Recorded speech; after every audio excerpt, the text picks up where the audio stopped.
It's rolling. Cool. Hello, everyone. Welcome back to the Pursuing Excellence podcast. I'm your host, Jaden, and today I'm here with my friend Matt Noblitt. He is the pastor here at Buckhead Church, also TLR, church they do here for college students. So I'm glad to have him on the show.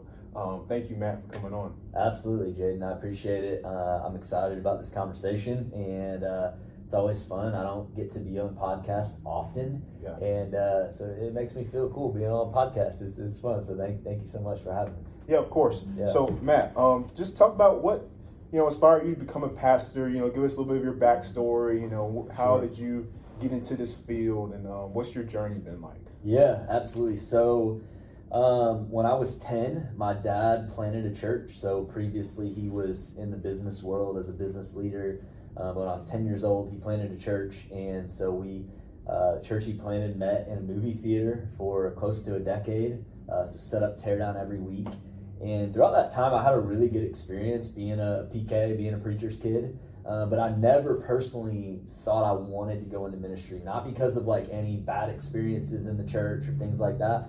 Just honestly, I was like, man, I don't really want to be a preacher. I was really shy, didn't love being in front of people, speaking in front of people was never really my thing growing up. And I thought what I wanted to do was, I love sports, which I know you do too. Yeah, I do. And so I was like, man, if I could just be a high school basketball coach and teach PE, that would be the dream, because I would just be around sports all day. Like, I'd teach PE all throughout the day, aka play sports with kids, with students, and then I would literally just coach basketball, in the evenings or whatever. So that was kind of like my plan, I would say. And so my freshman year in college, I was going to a community college at the time and was getting like my associate's degree, pursuing education. I was doing some like substitute teaching on the side to start getting some experience in the classroom. Yeah. And then the summer after my freshman year, I did an internship at this camp. It was actually in Panama City Beach, Florida, a summer camp for middle school and high school age students. And I came back from that summer and had this amazing experience. The camp it was basically like students would come for a week. There was 10 camps, so 10 straight weeks throughout the summer, and they'd come and there'd be worship and messages, and it was just an amazing experience. And so I came back that summer, and my dad was like, hey, we don't really have a youth pastor right now. I'm not asking you to be the youth pastor, but you should just jump in at our next. We're trying to get something going for the youth in our church. You should jump in and share your story of what you experienced this summer. And so he was like, it's not preaching, it's just you sharing what you experienced. So I was like, I can do that. So I did that, and then he was kind of like, hey, you should talk again sometime. And so I kind of just started saying yes to opportunities, and then over time, fast forward, I eventually was like, man, I kind of like this, and I love serving people, and I love being involved in the lives of students. And so I kind of just continued on that path, and a few years later found myself in ministry as a student pastor in St. Louis, where I'm from. And then about 9 years ago, moved to Atlanta for this role that I'm currently in here at Buckhead Church, leading our college ministry, The Living Room. So that's kind of the Cliff Notes version of how I got here. And so I don't know that there was one moment, Jaden, to be honest, where it was like, oh, I'm being called to ministry. But I think it was a whole lot of moments of leading me down this path. And eventually it just became clear, hey, I think this is where the direction God has for me in my life. And I feel really passionate about helping people come alive to what matters most, come alive to who they are in Christ. And so that's the path that I've continued to walk. And now I think it's the path that I see for myself in the future as well. I love the local church, and I love investing in the lives of people and pointing them towards a relationship with Jesus. Yeah, absolutely. So just talk about challenges you might have faced in your ministry, and how have they shaped you being a pastor over the years? Sure. So again, first 3 years of being in ministry, I was a student pastor, so middle schoolers, high schoolers. Being a student pastor is awesome. It's fun, but there can be challenges, of course. You're dealing with things that are going on in the lives of students. You're dealing with parents. All that. So probably a bunch of stories I could share of just crazy situations and moments where it was you're at camp or something, and there's just a wild thing that comes up and you're dealing with that. But Fast forward now with college students are way more, I would say, like adults. Like they're still students technically, but they're also adults, and many of them are living on their own. And so I think some of the biggest challenges are just, again, I think being in ministry is so fulfilling. I love it. I love, again, the process of seeing people like get it, you know, when it comes to who Jesus is and what it looks like to follow Jesus and the life that he offers. But I think some of the challenges that come with that is following Jesus is hard, and it's because life is hard. And so when you have to be in moments with people where they're walking through something in their life that just feels impossible to get through, those moments are challenging. And it's an honor to sit with people in those moments, and to pray with them and to support them and just to walk through those moments and those seasons with them. But it's also really challenging. And so I think that's something I think about, just walking through some of the hardest moments in life alongside other people that you really care about. And that can be hard. Yeah, for sure. So what do you feel is like the biggest struggles that college students face like today? Like there's a lot of them, but like what are some that to you, you're just being like around us a lot, and you know, like you said, you've been talking with your pastor, so just talk about what you've kind of seen. Great question. This is my 9th year being in college ministry, so I still feel like I'm learning a lot, but I do have some years behind me, and I'd love to, I don't know if I'm allowed to do this, but I'd love to flip the question around and ask you as well, Jaden, okay. Since you are currently a college student, you're about to graduate, yes sir. But you're still in it, you're a senior at Georgia State currently, and so you would know better than me being in college. But I definitely think mental health is a big topic that comes to mind, just especially post-COVID, coming out of COVID. I see so many people that are just battling for real, like mental health, and battling with depression and anxiety and all of that. And I think that can be really, really hard. I do think that it has become, people have embraced way more the conversation around mental health, which I think is really encouraging, because I think there was a time not that long ago where people felt a lot of shame admitting, especially men, felt a lot of shame admitting maybe that their emotional health wasn't great, or that they were struggling. Like we kind of just feel like, we kind of have to put out this persona that everything's good and we're strong and we got it, and like, you know, we're not insecure at all, when that's just not reality, right? And so I think that's probably the main one. Of course, there's the pressures of like school and what's next. I mean, you just a few minutes ago were like, yeah, man, I graduate in a couple months. And that was my first question, which I apologize for, but I was like, what's next? You know? No, so like, I think that could be a big thing good for college students too, is just like the pressures of feeling like I gotta be perfect, I can't fail, I gotta have my plan, and by 25 I gotta be doing this, that, and the third. Like, you know, I think we can put a lot of pressure on ourselves. We can, it's never been easier to compare ourselves to someone else, largely in part to social media, right? Like, it's just so easy to compare yourself to someone else. And even if you think like if you feel like you're doing all right, but then you quickly, you know, compare yourself to someone else, and you're like, well, I'm not doing as good as them, and they're younger than me, so man, I must be behind, you know?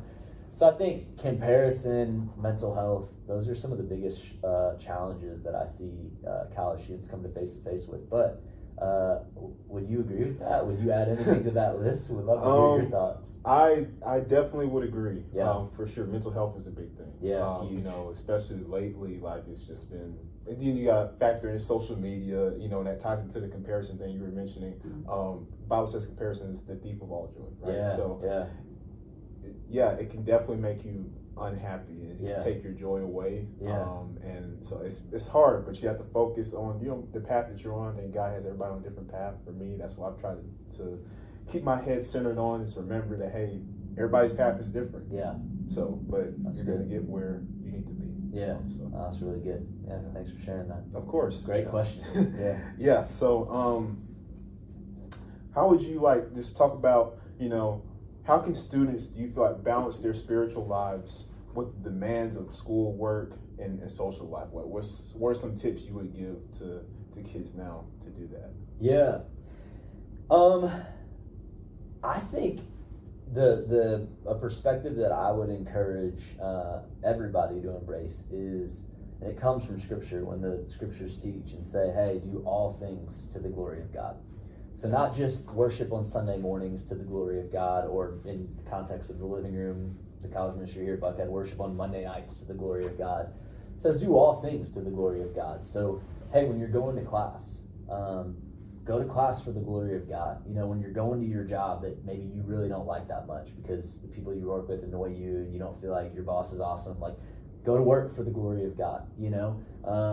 When you're hanging out with friends, whatever it might be, do all things for the glory of God. And I think if you do that, what happens is you start to see God at work in all things. You know, you can see God at work at your job on a Tuesday morning the same way that you can see God at work in your college ministry on a Monday night, you know? So do all things to the glory of God. And I think if you take that mentality, take that perspective, you can start to see every season too as a season where God's preparing you, God's doing something in you, and he wants to work through you. And even if you feel like, man, I'm not where I want to be yet, and it feels like, why does God have me in this job? Like, I don't want to be here, you know? It's like, hey, maybe say, God, what do you want to do in me in this season? You know, this isn't where I want to be, but God, you know what's coming, you see what's ahead. So God, you know, mold me in this season, help me become the person you want me to become. And God, use me, work in me in this season. I think sometimes we like put ourselves in this box of like, well, God will use me once I get there. And it's like, hey, that could be true, but he also wants to use you right where you are. And even if you feel like you're not where you want to be yet, or you feel like the spot you're in doesn't feel that significant, you don't have that much influence, I would challenge anyone of like, hey, you probably have more influence than you think. And even if it's just with one or two people around you, like, what would it look like for you to leverage that influence right where you are? And how do we do that? I think one of the main ways we do that is just to every single day wake up and say, man, today I'm going to do all things for the glory of God. And I'm going to look for God everywhere that I go today. And when we do that, it's kind of like when you get a new car. If you've ever got a new car or a used car, any type of vehicle, you know, your family's gotten a new vehicle, and you get in that vehicle and you start to see that car everywhere on the road, right? Like, we just got a new minivan, again, it's a used minivan, but we got a minivan because I have 3 kids. And now I'm like, I see Honda Odysseys everywhere on the road. And it's like, it's not that there's so many more Honda Odysseys, it's just that I'm paying attention to it because it's on my mind. Same thing applies. If you start to think more about God, you start to see God moments and God opportunities more throughout your day. And man, that's the most exciting, fulfilling way to live, because then each moment feels of significance and of value, and just fuels you and makes you feel like, man, there's purpose in every one of my days because I can do all things for the glory of God. So I forget your even original question, Jade, at this point. And I'm sorry, it's clear probably to the audience. Oh, shoot, I almost bumped the camera. But it's probably clear to the audience that, he's a preacher because you ask a question and then he ends up going on a 4-minute tangent. So I need to stop doing that. But that's the idea. But you're asking great questions, and I'm really passionate about all the questions you've asked. I'm passionate about, and so that's what I would say. Yeah, the original question, since you asked, yes. Remind me, get me back on track. Yeah, send her back in. Yeah. It was how can students balance their spiritual lives with demands of their school, work, and social life? And short answer I'd say there is like, hey, maybe not to say that question. That's a great question. Yeah. But maybe let go of the mindset that you need to balance it, because I don't think it's possible to balance it all. Yeah. I just think what you do is you say, hey, God, I want to be a great steward with my relationships, with my schoolwork, with my career path, with all the responsibilities you've given me. I want to steward it well. And so I don't think it's going to be like, let me just balance everything perfectly. Sometimes you're probably going to lean more into relationships, and it might feel like you're not keeping up as much with your schoolwork. Other times it's final season. Man, I got to focus on schoolwork. I'm sorry, I can't go out and hang out with my friends this weekend. Yeah. And I think that's okay. I think to give ourselves the freedom that it doesn't have to be balanced. We just want to be good stewards. Yeah. And we want to be trustworthy with what God has put, in our hands. And I think how do you do that well? I think you just ask God for wisdom. And again, do your best, do all things for the glory of God. I think give yourself some grace. Like, you're not always going to get it exactly right. I think be willing to apologize when you get it wrong, and just honestly do your best. Like, I think sometimes it's just like, hey, give it your best, and trust God and let Him help you let him balance it out. But I think sometimes we get so caught up of like, oh, I got to balance everything. And it's like, you actually can't, like that's impossible probably to balance it all. But you can do your best in each area and just trust that that's enough. Yeah, that's an interesting perspective. I didn't think about it like that before. Yeah. You opened my eyes to, and that's why I'm always trying to find different perspectives. Sure. It's good, I feel, to be open to new lanes of thinking. Absolutely. Same.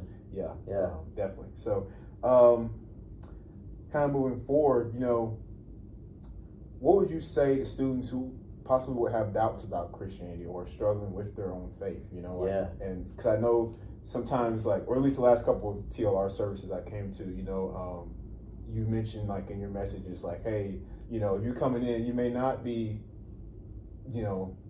fully in relationship with Christ, but you may come in and you're just okay, I don't know why I'm here. So what would you say to those students who are having those doubts? They're they're unsure. Yeah. Well, I think you mentioned this, but I love when people show up on Monday nights and they feel like, man, I'm not sure that I believe anything that you're saying. I don't know that I believe these songs. I don't know these songs, but I love that they're still showing up. And I think anyone who's taking following Jesus seriously and being honest with themselves, you're gonna go through moments in life where you have some doubts, where you have some questions, where you're not fully sure what the next step is. Yeah. I just think that's what it looks like to follow Jesus. And if you never have any doubts or questions, again, my challenge back would be how seriously are you following Jesus? Because you're going to bump up against some things that are hard, some things that challenge you, some things that push you, and that's what it means to grow. Growth requires you to be stretched, right? It's going to require you to be uncomfortable. I'm trying to get healthier in 2025 and to get in better physical shape. And part of that is, man, I got to embrace the uncomfortability. And there's moments where I'm like, why am I doing this? Is this good for me? I know they say it is, but it doesn't feel good. Yeah. But if you stick with it and push through that, and so in a very similar way, Jaden, I think, don't run from your doubts. Don't run from your questions. Seek them. The Bible says, seek me with all your heart, and you'll find me. And so it's hey, if you have some doubts, you're walking through something in life that doesn't make any sense, seek God. Don't run from him. Run to him and seek him and be honest. He already knows what you're thinking. So just be honest with him. God can handle it. I think sometimes we would do well just to pray some unfiltered, honest prayers. You read about examples of this all throughout Scripture where people, godly men and women were praying just honest prayers to God, crying out, lamenting, that's the church word, lamenting to him of what they're experiencing, and God, why? This doesn't make any sense. And I think it's okay. In fact, I think it's healthy. I think that's the sign of a healthy relationship, is when you're able to express your doubts, express your questions, and honestly seek out real answers. And in time, I think when you find those, that's how your faith grows stronger. And that's how your faith grows up and matures. If you always just suppress your doubts or questions or act like you can't, ever have them, then I think you're gonna stifle your growth, and the relationship is only gonna go to a certain depth and a certain level of intimacy with the Lord. But I think if you're able to be honest about your doubts and questions, man, what can back? Just need to pause for a moment for our sponsors, Yeah. Right. So my next question for you, Matt, was the last couple weeks at the living room service.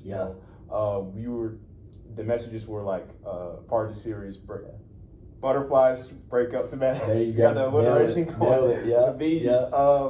And I found it really interesting, and that's actually the time I started going. Cool. I think it was the second week of that. Yeah. But my next question, based off of that, was what would you give advice, or what advice would you give to college students? Particularly I would say guys, and because it's different now. Now things are different. It can be tough. But what's some things you would say in the world, and how would you, and what role the church would play in helping students navigate relationships and dating? Yeah, great question. And I'm glad that, Jaden, you addressed that. It is different now, and I agree. I am in my early 30s. Yeah. I have three children. I've been married for this summer, it'll be 12 years. And Ann and I dated for about 3 years before we got engaged. But again, we were dating like almost 15 years ago. And so this was in my late teens, early 20s when we were dating. And we got married fairly young. I was 22 when we got married. So I just want to say that up top of like, hey, I'm not the expert. It's been over a decade since I've been in the dating world.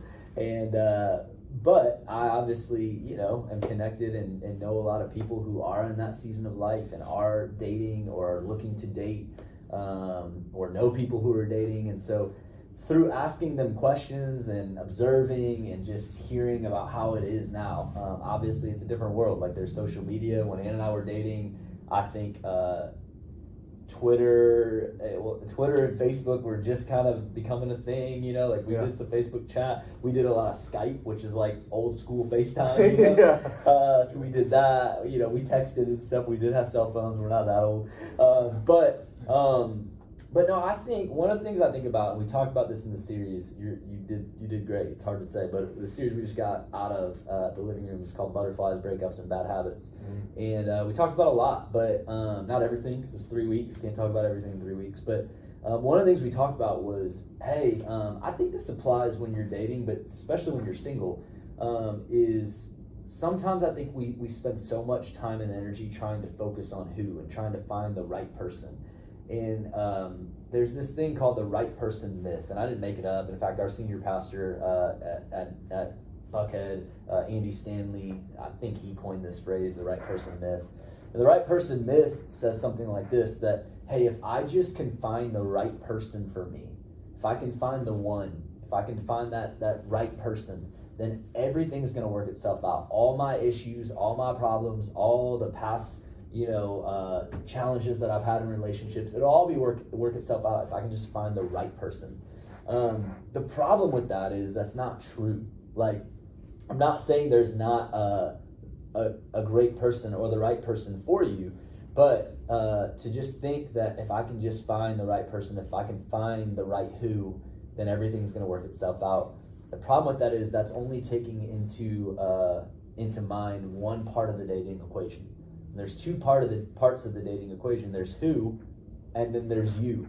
And so when you just focus on who, you're only thinking about one half of the dating equation. You're neglecting to think about you. And you are the common denominator of every relationship you've ever been in, right? Like every breakup you've ever experienced, you've been a part of it.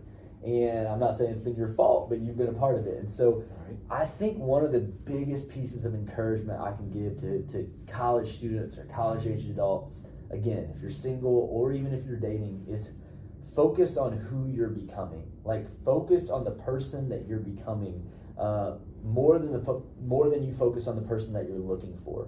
I think if you can focus on becoming the right person, it will put you in a position when you find the right person to be ready for the right person. You know what I mean? And so I think focus on you more than who. I think that's a big thing. Like, focus on who you're becoming. Focus on becoming the healthiest version of you. And as you do that, again, I think it'll put you in a position to where if you come across someone awesome, you'll be ready. And not to say you'll be perfect or you'll have it all figured out, but you'll be on the path of becoming the healthiest version of yourself and becoming the man or woman that God has designed you to be. And then hopefully you find someone else who's also doing that same type of work in their own life, and the two of you can have a really healthy, God-honoring relationship. And so that's just some advice I would give, that, like, hey, no matter where you are, like, to focus on who you're becoming and to just keep walking that path that God has for you. And I think if you walk that path in your lane, like, you start to see someone else who's walking in their lane, and then, potentially a relationship forms from there. So that's one piece of advice that I have. There's more I could say, but again, I'll stop there. Yeah. Okay. If to hear more, you go back and you can watch the messages from the past 3 weeks at TLR. We got into a lot of different topics. So and they were great, man. You did a great job. Thank you. Those first couple weeks, and then your friend. Gerald. Yes, Gerald. Awesome. Gerald Fadiomi, if you're watching, you're the man. No, he's a great communicator. It was fun having him be a part of the series as well. So for sure. Yeah. I really enjoyed it. you know. But yeah, I mean, honestly, I think it's really cool that you guys do this here, you know, just to kind of talk about the living room, you know, and it's really, like we were talking about earlier, college is like, we're sometimes we can lose ourselves in school and social life, things like that, and find the time to come and worship God and to, you know, spend it with others, you know, even not just our school, because I know multiple schools come to this, you know, here at the church, but just meeting other people too. So and they pack it out too, so it's always fun. Yeah, you guys do a great job with it. Yeah, thanks, Jaden. I appreciate that, and I think you're right. That's one of the things I love the most about this community at the living room here at Buckhead Church is that it's college students represented from all across the city, and so it's not just one campus. It's a bunch of different campuses, and it's one of the things I love the most about Atlanta is we have so many different schools, and I love that on Monday nights in Buckhead, college students from all across the city and college-aged adults from all across the city, people who are all different but all in a similar season of life, come together and they get to meet one another and they get to go on a journey of discovering who Jesus is and taking next steps of growing in our faith. And it's electric. You mentioned it. The room on Monday nights is alive and it's growing. The community is growing. And Mondays are absolutely my favorite day of the week. And it's because I love being in the room on Monday nights. I love just the atmosphere and experiencing the Spirit of God moving in such a powerful way. So I appreciate people like you showing up and inviting and spreading the word, and it's just really cool. So thanks again, man. I don't know if this is the end, but I've enjoyed talking with you on this podcast. Yeah, no, it is. But yeah, that's you know, I just wanted to kind of end on that note and say, like I said, I really I love it, you know, and I told you my friends told me about it. Yeah, you know, that's awesome. And I just, even the last few weeks have just been really great, you know, just come in and getting to just leave everything else outside and come in and spend time with God, and you know, I can't explain, I can't describe it. It's just fun. Well, shout out to your friends. Shout out to Georgia State. Go Thursday. Yeah, go Panthers. I love all the colleges, but man, GSU is special. So, no, I appreciate it, Jaden. Thanks so much, man. Yes, sir. And thank you for coming on my podcast. I appreciate it. Absolutely, man. Yes, sir. So, this is the Pursuing Excellence podcast. I'm your host, Jaden, here with Matt Noblitt here at the Buckhead Church. Make sure you guys come to the living room. When's the next service again? We're off for a couple weeks due to spring breaks. Again, a lot of different schools, they all have different spring break weeks, but we're back on Monday, March 24th. So in just a couple of weeks, I don't know when this podcast is dropping. It'll be today. But okay, great. Yeah. In a couple of weeks then, Monday, March 24th. And hey, like and subscribe to the podcast, man. I don't know where this is all getting posted, but Jaden, you're awesome, man. And this has been a lot of fun. And I'm excited for you guys to get to tune. Well, you already did tune in if you made it to this point. So thanks for listening, and spread the word, share. It's awesome. You're doing good work. Yeah. Well, yeah. I'll wrap us up, Matt. But again, thank you for your time. We appreciate it. Absolutely, man. See y'all. Peace. All right, man. Yeah. Great deal.